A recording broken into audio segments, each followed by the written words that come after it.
Hey everybody, Razor Chance here, and I have returned because I actually wanted to show off more cool collectible items that I have gathered over the years.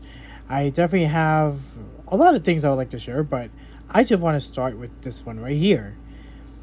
The art book for Teenage Mutant Ninja Turtles, the Cowabunga collection. Now, for those who are in the cheap seats about this one right here, is basically it was a retro collection of the earlier TMNT games that were made and published by Konami. This one got released by Digital Eclipse back in 2022. I actually managed to have almost every version of this game except for the PlayStation versions. I don't have the game on PS4. I don't have the game on PS5. I got it first on Switch. In fact, I got it a full week before the actual release date. Then I bought it on Steam when it celebrated its first anniversary, and I believe it was also like 1 million copies sold. And then I even managed to snag the collector's edition, which I do actually have the rest of the items. I would like to share it, but I just want to show it off little by little. So here's what everything in this book have to offer. It actually features all the games that was included in said collection from 1989 all the way up to 1994. Obviously, the years when the original TMNT, the 1980s series, was actually like really blew the world on fire. I've actually seen the original 80s Turtles. I thought it's fine. I definitely thought it was really cool. Personally, I like the 2003 series, but that's just my personal opinion.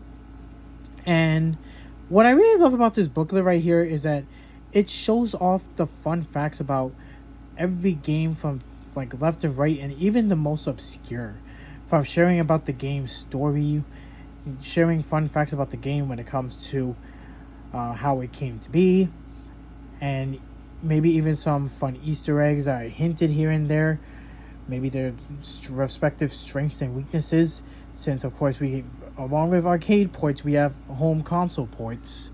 So this is the original that started it all, TMNT the arcade game, which I like. I didn't really play many of this one like back in the day, so I can say safely this was my introduction to playing said arcade game. See how we got like all the sprite work of all the characters and all the artwork here, and even in-game artwork too. See, the same cutscenes that you would see in the game, which I thought was a very nice bonus. And just look at all the details that they managed to put in here, from the character portraits, in-game sprites, not only for the turtles but also for the enemies as well. I do apologize if there's like a little bit of glare here, like, again, a little hectic, but what can I really do? But I just thought this was pretty cool. I'll try to really scroll through each game like as best as I could, especially when it comes to my favorites of which ones I love from this collection. Now, it's personal bias. I grew up with Turtles in Time on Super Nintendo.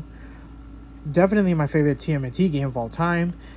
My favorite TMNT game from Konami of all time. Obviously the Super Nintendo, because I never played the arcade version either until this collection came.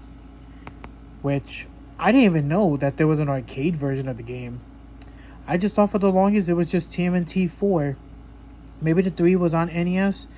But again, I didn't even know what an NES was until like I was like 13, 14. Especially when I first saw one. Particularly the big box, the original model that came out here in the States. I know we got the top loader, but my first introduction to the NES was just that big box.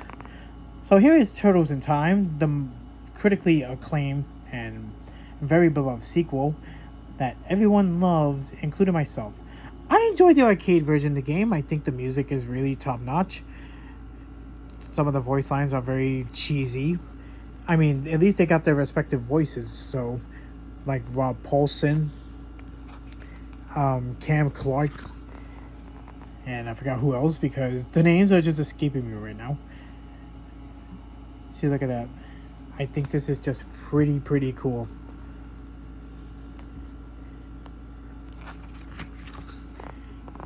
Now, this NES original is very infamous. I'm pretty sure a good number of you out there have seen that episode of The Angry Video Game Nerd, aka James Rolfe. I wouldn't really go as far as say this is like the worst thing in the world.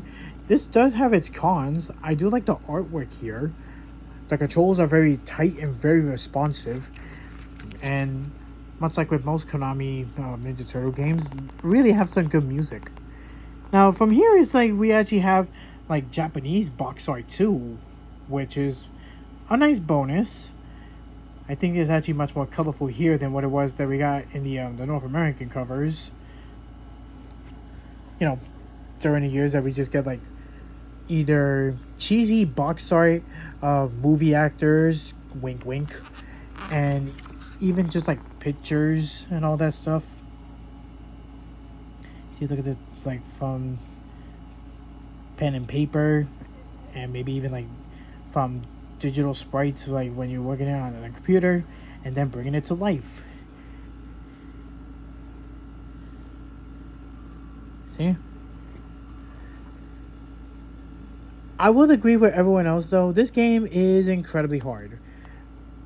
Like, not even because of the fact that the design is very bad, because I think the level design for most of the game as well is very well made, except for the final area where you're trying to go to the military base to find Shredder.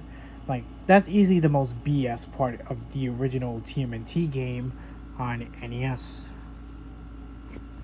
I can't even admit to even share about the fact that I had to abuse like the save states in said collections, because how in the name of hell you're actually supposed to like find out of which door actually takes you to another room where you could actually continue the stage, or to be completely screwed over an empty room where you have nothing.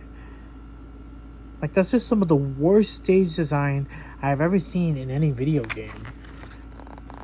I know this have like maps, but I just wanted to play through it blindly. I didn't want to just over rely on like me just scrunching my neck when it comes to putting my attention towards the game and then just looking at the book here. Are you ready? Let's go to the exciting zone. The exciting zone. Just everything about this game, I wouldn't necessarily say exciting. It's just something that could be more feared or just brings dread.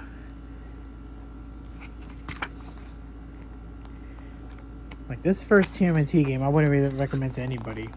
Anyone out there who's actually beaten this game legit, you guys deserve a medal. I am honestly jealous because I wouldn't even reach as far to even beat the game legitimately without using save states and even using some exploits like the health exploit. Like, whenever you go into a sewer and you pick up like a pizza to refill your health, get out of the sewer, go back inside, the pizza will always come back. So say if you're actually in low health with all your turtles, all you have to do is just climb out and climb back in. The pizza will respawn at the same spot. You guys are very welcome, because honestly, I kind of resorted to that. Call me cheap, call me, well, say skill issues, all you want. I just want to enjoy a game, not always have a case of frustration of experiences. That freaking Mauser right there. It looks so derpy.